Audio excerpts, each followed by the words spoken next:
Hello? Hi everyone, how are you guys doing today? Good morning.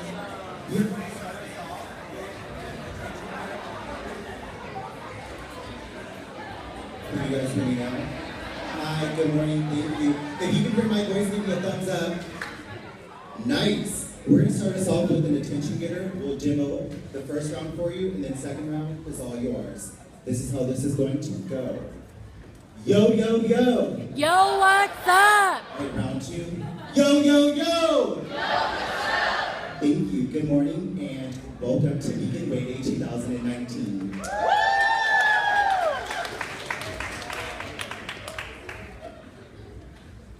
Thank you guys for coming today, and thank you SFSA for hosting us. Welcome to Beacon Way Day 2019. So, this is our 6th annual Beacon Way Day conference. We are a growing site. We started with 9 beacons, and this is our first Beacon Way Day with all 27. So, thank you guys for joining us today.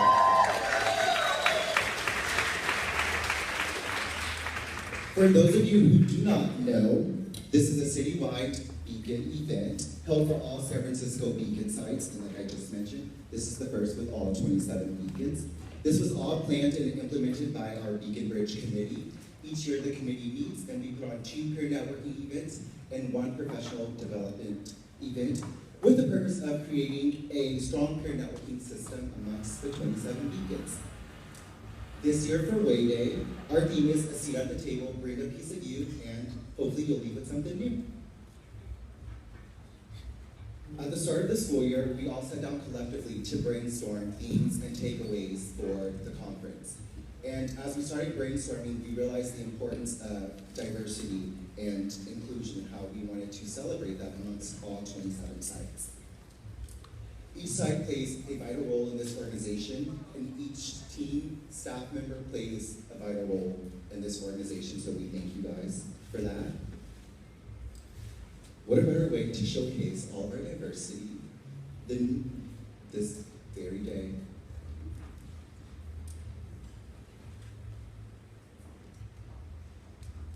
We would like to personally shout out our Beacon Bridge team for helping us put this wonderful event together.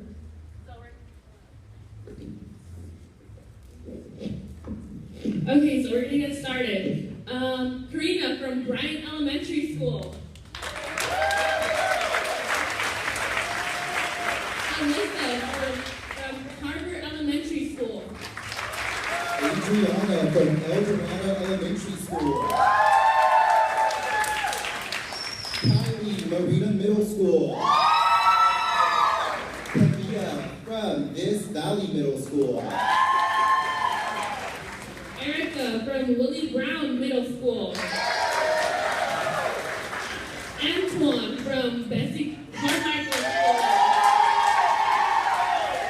And last but not least, we would like to thank Erica and Loda from San Francisco Beacon Initiative.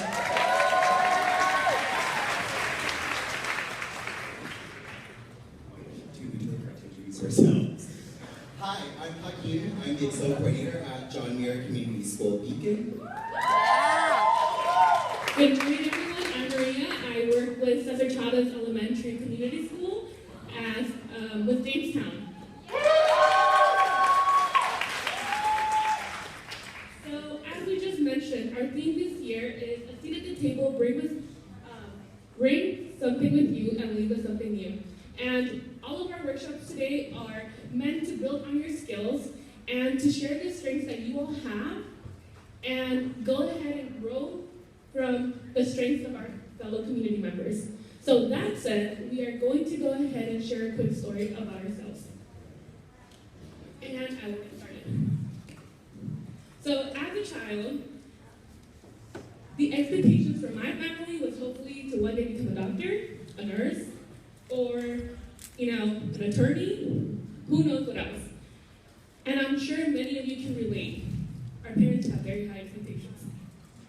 And while I made the decision at some point to become an anesthesiologist or gynecologist, believe me, my mind was set. I now stand here in front of you now, and as I look back at the 19-year-old volunteer who had no experience that started at Jamestown many years ago. This right now seems completely surreal. And it took me 3 years to realize that I had found a passion for the work that I do, and I had to let go of the false illusion of one day going to medical school.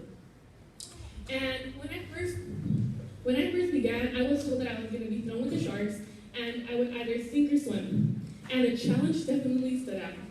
I went from volunteer to tutor to teacher, mentor, summer counselor, and then site assistant. But little did I know within 2 years I would be stepping into some really big shoes to fill. And change is scary, but I've noticed that change brings the creativity and passion that brings me back here every day. And we all know that we all grow the most when we're scared and when we're challenged. But it was seeing the everyday and day-to-day work and dedication that each and every person put into their daily lessons, routines, that really caught my attention. To say the least, I got sucked in. I had realized that the mission of our program was not to provide a daycare. It was a second home. It was a safe haven for the youth, for the family, but also for me. It was a second home and a family that had provided the space and the tools for me to grow on a personal and professional level. And that allows me to stand here in front of you today. It's a program whose mission is to provide us with all the tools and the skills necessary to succeed in the outside world. We have had the opportunity to continuously learn from each other and to rely on one another on a daily basis. And we all know that it's not just a one-person show. It takes a whole team to manage and build a strong, self-sustaining program. And it all starts here. It starts in this room with all of you. So please take a moment and take a look around and acknowledge all the hard work that you guys all put in, and let's celebrate all the accomplishments that we have done all together.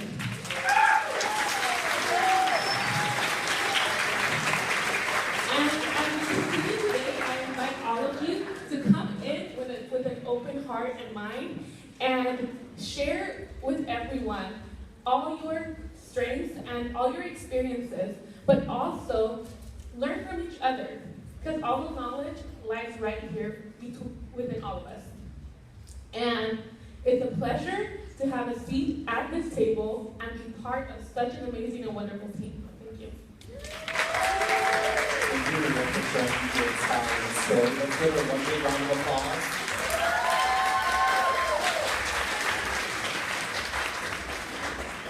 Now it's my turn to share my personal story. So, this year our theme is a seat at the table. From my lens, I look at it as simply opportunity.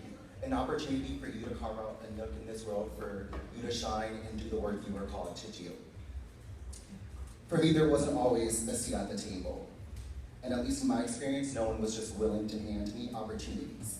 I first started out as a program leader like many of you who have just joined this initiative in your organization. Working my way into my current role as Excel coordinator. For me, it didn't happen overnight. Sometimes, as humans, we want instant success, and that's not always the case. But I learned I had to become my biggest advocate. No one was going to be my biggest cheerleader than me. So I searched for different resources and trainings and mentorships and peer groups to support the journey that I decided to set out on. I tried to get into as many leadership trainings, different leadership conferences, to absorb all of the knowledge that I could to prepare me for the role that I wanted. I was building my capacity and developing skills, and also just setting myself up for, not for failure, setting myself up for just the different challenges that we all face. I encourage you all to advocate for yourself and to go out and seek different resources, Tap into your peer networks, tap into your neighbors, you know.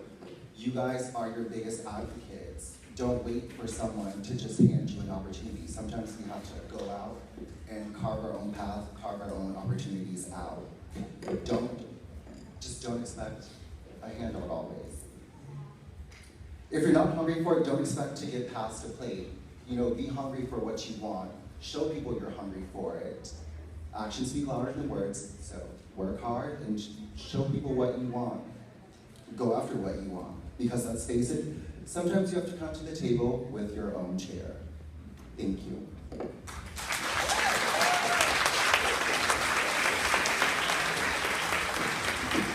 Thank you, Hakeem, for sharing that story. Now, let's take a little quick moment. If you haven't done so already, there is some appreciation cards in the table. So there's instructions also. So please take a moment and fill one out at some point of the day and pass it to someone and thank them and appreciate them for the hard work they do every day.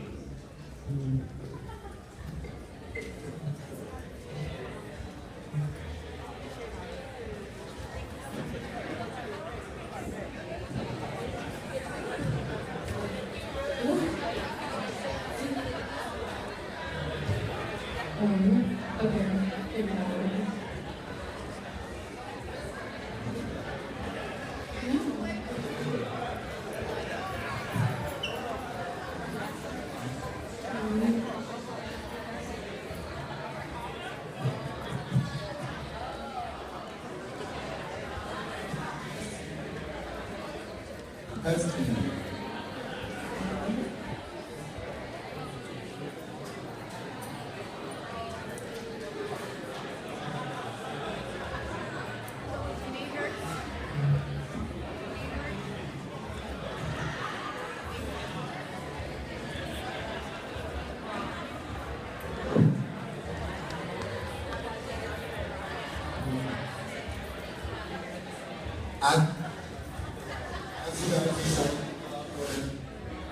As you guys are starting to fill out your appreciation cards, we want to know who's all here and who everyone is representing. So we're going to do a quick roll call of the Beacon Centers.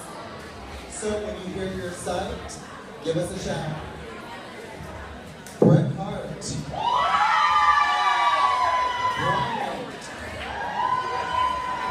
Caesar Chavez. Charles Drew. William Cobb. El Dorado.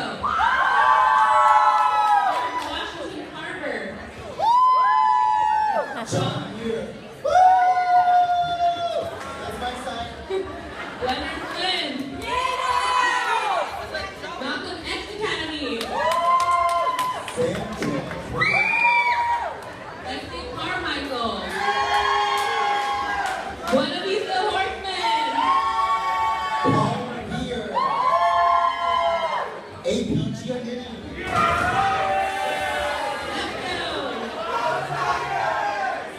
Everett. Francisco. Herbert Hoover. James Duke. James Litt. Marina. MLK. Presidio. Roosevelt. Is Valley. And last but certainly not least, Willie Brown.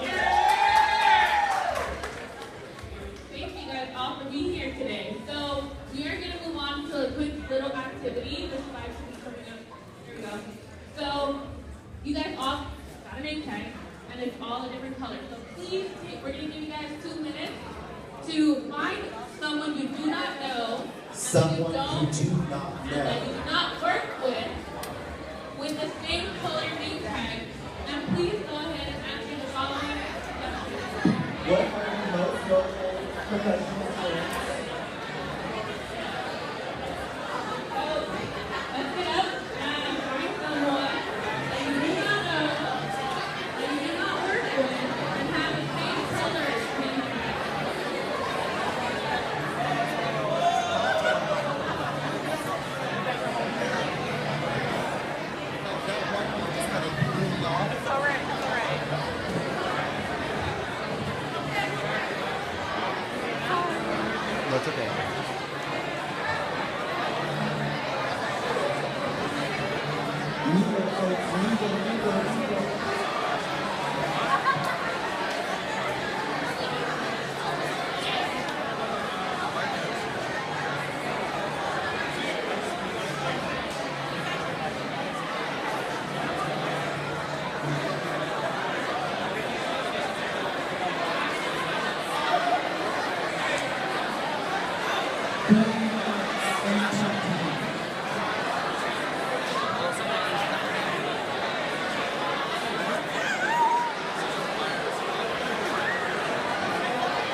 spaghetti.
Yo, yo, yo!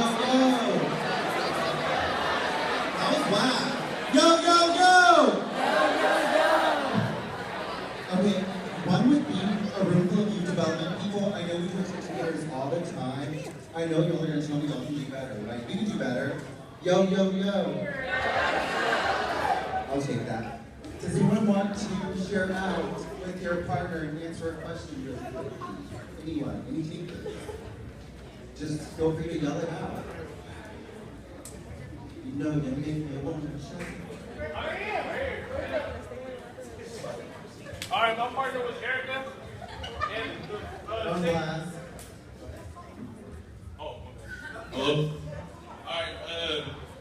Can I say my name first? Oh, my name's Alfia. We answered the second question. Said what color would you be? And she said white. And I asked her why. And she said white was oh, white, because the white papers, it blends in with the white paper, so it's like pointless to have. But then if it's like if it's like a colored paper, you can see it better. You know what I'm saying?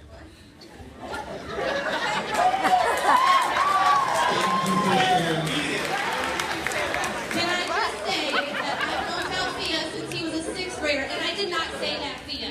I said that you think you don't need the white crayon, but you always do, because you have those colorful, construction papers, and then it really stands out, and you make a beautiful picture.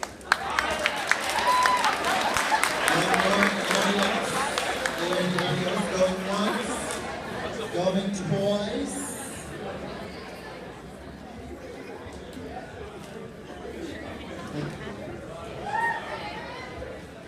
Hello, I'm Aaron, and I'm partnered with Aaron.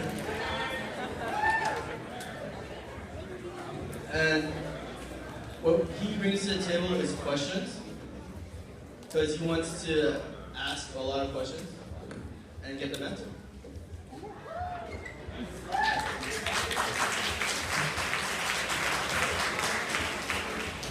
Please thank your partner for sharing. And up next, we will have 3 wonderful speakers here to share a little bit about themselves. And as I like to call it, they'll be passing on some little golden nuggets of wisdom. After all 3 speakers have presented, we will open the floor for questions. So now we're going to ask that everyone settle down. And hush falls over the crowd. Shalom, thank you. All right.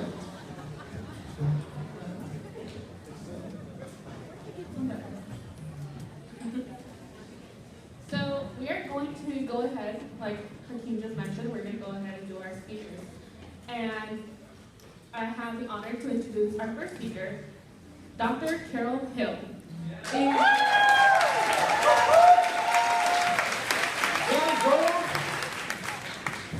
Dr. Carol Hill is the Executive Director for the San Francisco Beacon Initiative. She brings more than 20 years of progressive leadership in the development, implementation, and management of successful educational programs and initiatives. She is a nationally recognized leader and trainer to the Coalition for Community Schools and for the National Beacon Initiative. She has been a lecturer in ethnic studies and at San Francisco State University, and has trained on the community school's motto at a number of national conferences. She holds a bachelor's degree in French from Wellesley College and master's degree in ethnic studies and a doctorate in educational leadership from San Francisco State University. Carol also led Bayview Beacon as Beacon Director for several years. So can we please give a hand to Dr. Carol Hill?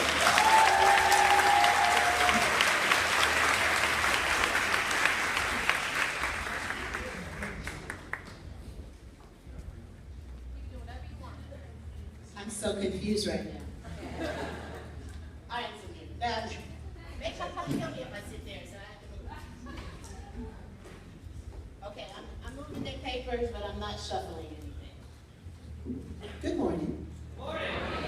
So I stood out and I hope, and I tried to say good morning to every single one of you, and to look at your faces, because we have gone from, can you hear me? Sounds like this thing is cutting out. We have gone from 9 beacons to 27 beacons, and I don't know y'all. So it's a weird feeling to go from like the little small family we had to this gigantic family. It's like we all got married, and now you got all these other people that are in the family. You got to get to know them, and so I'm excited. I was excited to stand out there and be like, good morning to you. Plus, I think I have like delusions about being a principal, where I stand out every day and just be like, good morning, son, good morning, dear, good morning. Okay, so that's a little about me. So I'm Carol Hill, and Dr. Carol Hill, and I am the executive director for the San Francisco Beacon Initiative. And it has been a journey for us to be standing here today, and I'm really, really just proud to look out and see all of your faces today. It is amazing that 27 beacons are existing in San Francisco right now. You guys should be really proud that that's happening too. Give yourselves a round of applause. Okay, so the first thing I'm going to say is that I want you to really, really understand that what you're doing today is peer learning. So most of you are teaching yourselves and your friends and your coworkers something that you know. This is not a bunch of professional people that we brought in from somewhere else to, show you something. So it's not a matter of what you're coming to absorb. It's a matter of the exchange that you're going to have. What are you bringing? What do you want to get out of it? And so I hope that you allow yourself the moments that you need so that you can absorb, you can learn, you can think, you can interact, you can connect, and most of all, I really want you to have fun. So that's what I want to say right off the bat. I want you guys to do all that stuff, and I want you to have a really good time doing it, because when you leave here and you're doing your evaluations, I don't want you to be like, that was just the worst thing I've ever gone to, and you were sitting there and you didn't put anything into it, okay? But in the Beacon family, we help each other. So when you're in there, you guys all are learning together, and I want you to just remember that. It is with that attitude that you're going to go into these workshops today, and hopefully at the next Beacon Way Day, you're going to be the person giving the workshop. So also think that.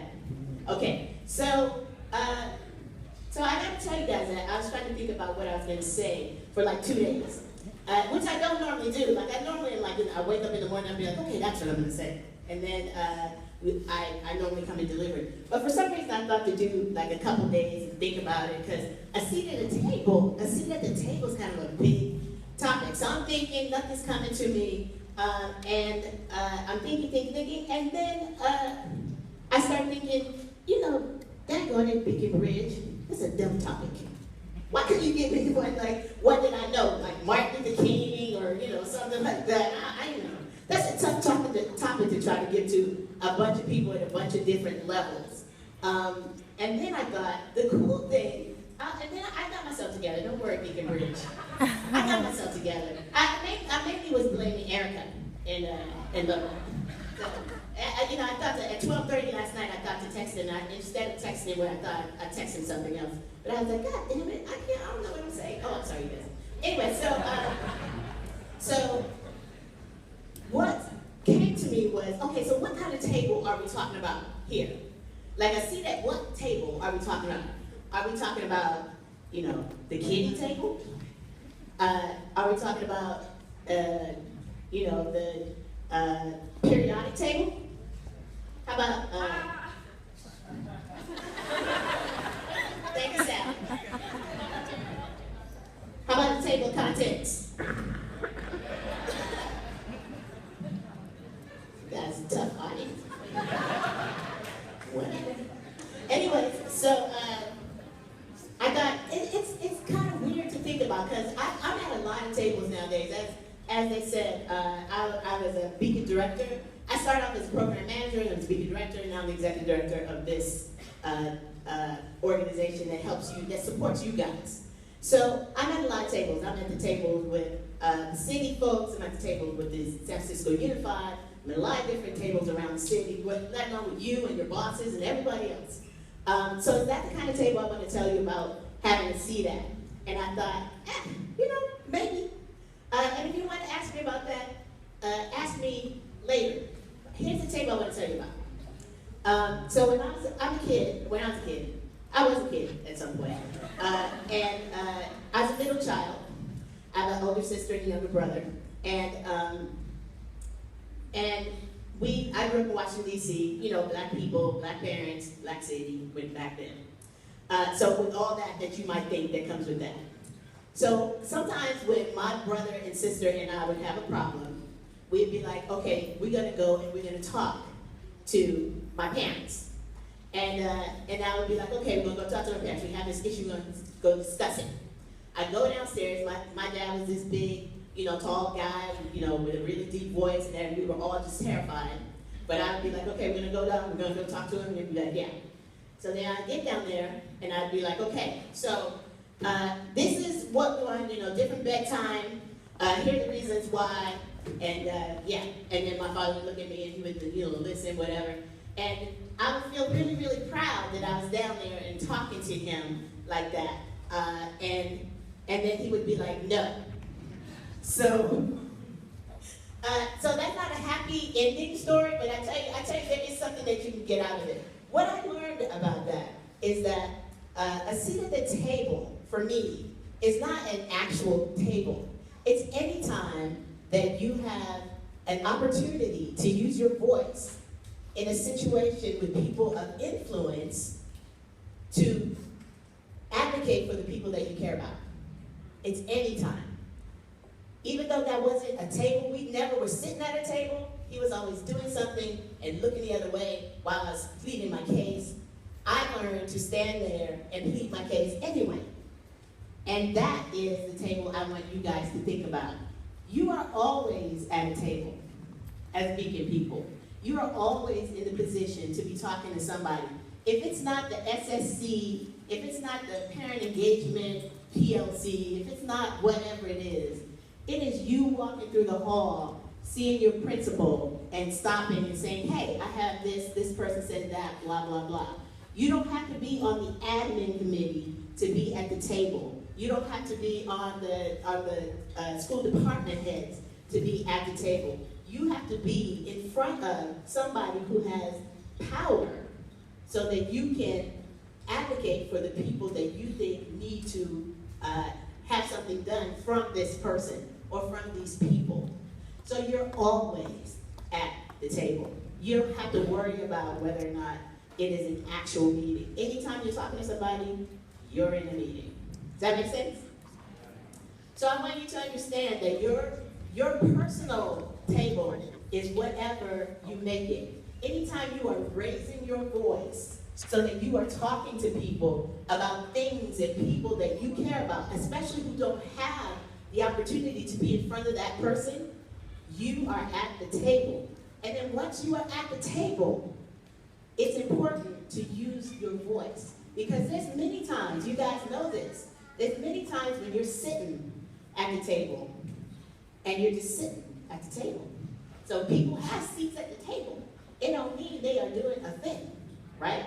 So at the table, it is a responsibility to stand there and bring the voices of the parents, bring the voices of the students, bring the voices of your sisters and your brother who don't want to say nothing while they're standing there to the person, so that at least you get a chance to say something that they haven't heard before. And you never know what the outcome is going to be. Unfortunately, you never know what the outcome is going to be. Like I said, I never won a thing. I never got a thing. My father never. He just listened to me. I think he was laughing like as he was looking in the other direction that I was even standing there. But I got to learn that it is important to do. The other thing that is important to know is that, you know, sometimes when you're at the table and you're advocating for the people or whatever else, you're not always going to be supported. Sometimes you're just going to have to stand there and do it all by yourself for them because they said they wanted it, but then nobody's standing with you. I can tell you in that situation with my sister and brother, it was like a TV show. I would start talking, and they would start receding. Like I would just all of a sudden feel them going back and back and back and back, till they tried to disappear into whatever wall or furniture was behind me, so I had to stand up there alone. And then my father would say something like, you know, Lynn, do you feel that way? It's my sister, and she would be like, I would just hear this. And then my brother's name is Jeff, and he'd be like, Jeff, do you feel that way? And my brother would be like, it's just a bunch of Scooby-Doo behind me. But that doesn't matter. It doesn't matter if they're supporting me. I knew I had a mission, and we got to stay on mission. We always got to stay on mission because sometimes the people who are supporting you are going to not feel like they have the strength to support you, and that is okay. Because if you got the strength, you're the person who's out there, that's what you're doing. Does that make sense, you guys? Okay, so I am done for right now. I want you guys, as I said, to go out here to have a fantastic time, to make sure that you get something out of today. Make sure that you give something. Make sure you leave something of yourself at this table. And understand that sometimes talking about power is uncomfortable. The other thing about when you're at the table is that a lot of times the people that you're talking to don't want to hear it. Like they're not thinking about it. It's for a reason.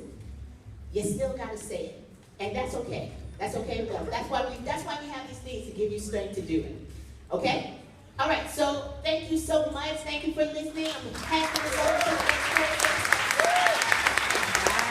Just so you know, also, that was a really long bio. I gotta fix that thing, but that is true, and I'm ready to talk with any of you guys about career trajectory at my workshop today, or a day of the life of the Beacon Director in the afternoon. Thank you. Thank you. Shout out to Carol Hill. Thank you again for those lines. So, up next, we have a great speaker coming up. I'm kind of glad I have the pleasure to introduce her. This is my former supervisor, the illustrious Nisha Bale. Yes, illustrious. This is a profound one. So,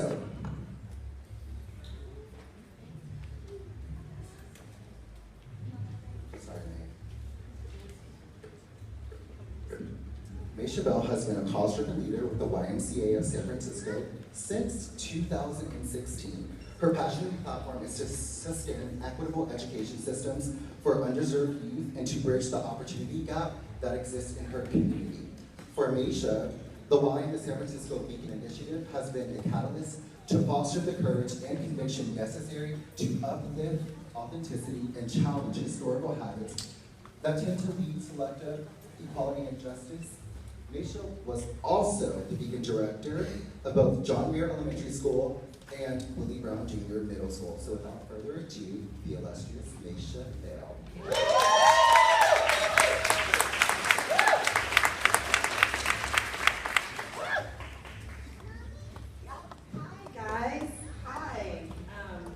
I'm so happy to be here. When I was first asked if I was going to come and speak, I looked at the email for about 24 hours because I was like, no.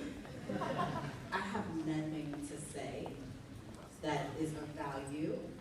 And 24 hours later, it was like, yeah, Nation, you have plenty to say. And it is of value. Everyone might not agree, but you know, you can go say your piece and be a part of the conversation. And so here I am. It allowed me the opportunity to really reflect on my time with the Beacon Initiative. I came in 2007 because I had a baby who I had been off work with for 10 months, and I think it was time she wanted some money in the house. And that's how I got here.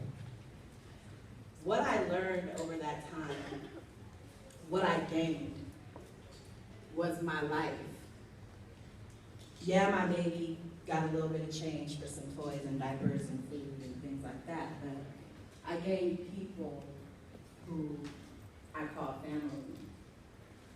I gained purpose for why I get up every morning and keep hustling. I gained grit because there are so many ups and downs to this work that doesn't get rewarded, that's not reflected in your paycheck, that doesn't receive a thank you from the people who you're impacted. And I gained the perspective that that's all right. How many of you guys are familiar with someone named Cat Williams? Yeah. Good old Cat. Cat Williams is a funny guy. I never really know what's going on with him. I guess it's not really my job to. But every now and then, in the midst of his craziness, Cat Williams, for those of you who doesn't know, he's a comedian. Famous, infamous, depends on who you ask. But he has had some well-known moments, and he has had some moments that have really resonated with me. There's something he said in a comedy special, probably when some of you were still in elementary school, that I literally say to myself at least once a week. Basically, he said, you have to be in tune with your star player. I took out some of the words that he used. But you gotta be in tune with your star player. And that's really what this journey has helped me understand. I'm gonna play a quick clip of someone explaining what that means, because I couldn't play the clip of Cat Williams. But here we go, let's see if I can get you guys here. Oh.